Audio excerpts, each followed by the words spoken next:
Yes, you can do small cleaning tasks while you shower to cut down on future scrubbing. Spend a few minutes at the end of your shower doing targeted maintenance that keeps soap scum and hard water buildup from becoming big jobs later. Use a small squeegee on tile and glass while the surfaces are still wet to remove most water and loosened residue.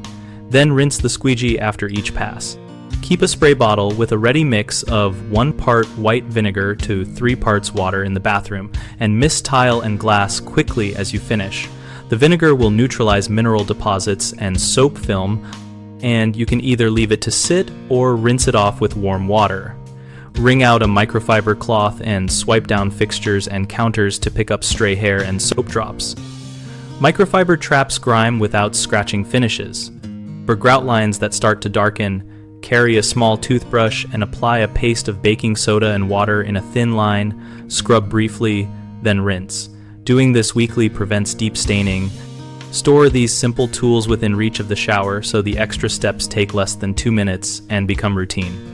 Common problems are skipping the wipe, so residue dries and becomes harder to remove, so make the squeegee a named habit like turning off the water.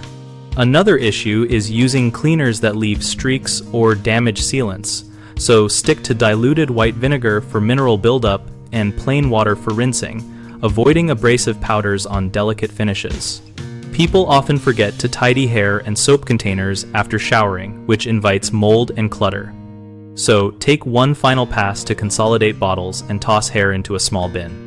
BigHomeProjects.com connects homeowners with local contractors and lists projects to help match needs and skills, and we also offer a discussion community where members share tips like these and ask questions. We make it easier for contractors to find work by posting opportunities and letting them join conversations with homeowners who need help.